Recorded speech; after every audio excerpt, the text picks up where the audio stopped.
Hello बच्चों, चलिए प्रश्न को देखते हैं। प्रश्न है, दी हुई एपी अर्थात समांतर श्रेणी के प्रथम 4 पद लिखिए, जबकि प्रथम पद ए और सार्व अंतर डी निम्नलिखित है। हमें कोई भी श्रेणी है उसका प्रथम पद वह सार्व अंतर दिया गया है।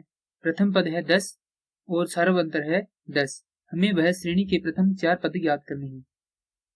प्रश्न को हल करने से पहले उसकी मुख्य अवधारणा पर विचार करते हैं। मुख्य अवधारणा, इस प्रश्न के लिए जो मुख्य अवधारणा है वह हो जाएगी समांतर श्रेणी।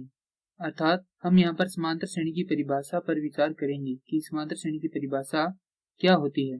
समांतर श्रेणी की परिभाषा हो जाएगी वह अनुक्रम जिसके दो प्रत्येक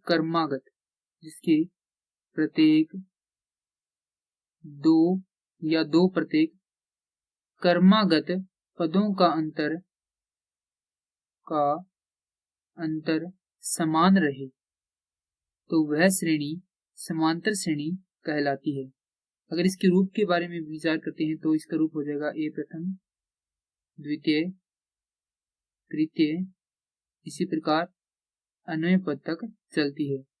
प्रथम पद हो जाता है इसके लिए ए, द्वितीय पद के लिए होता है जो प्रथम पद है उसमें सार्वंतर जोड़ दिया जाता है एक बार, तृतीय पद के लिए 2 बार सार्वंतर जोड़ा जाता है। उसी प्रकार अन्वय पद के लिए यहाँ पर ए जोड़ n घटाव 1 बार सार्वंतर को जोड़ा जाता है।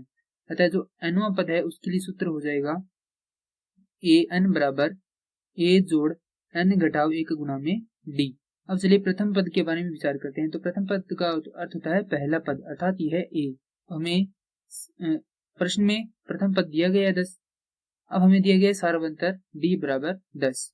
तो चलिए यहाँ पर a प्रथम बराबर हो जाता है 10, अर्थात a, आप कीजिए a बराबर 10। a द्वितीय बराबर हो जाता है a जोड़ d बराबर, प्रथम पद a 10 है, सार्वंतर भी 10 है। हल करेंगे तो यह हो जाएगा 20। उसके बाद हमें तृतीय पद ज्ञात करते हैं तो a जोड़ 2d।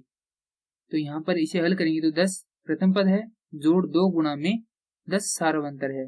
हल करते हैं तो यह हो जाता है 30। चतुर्थ पद को निकालेंगे तो यह होगा a जोड़ 3d, अर्थात 10 जोड़ 3 गुना में 10 बराबर यह हो जाएगा 40।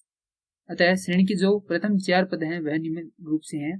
प्रथम पद 10, द्वितीय 20, तृतीय 30 और चतुर्थ 40, और इसी प्रकार यह चलती रहती है। अतः हमारा जो प्रश्न है उसके लिए सही उत्तर हो जाएगा 10, 20, 30, 40।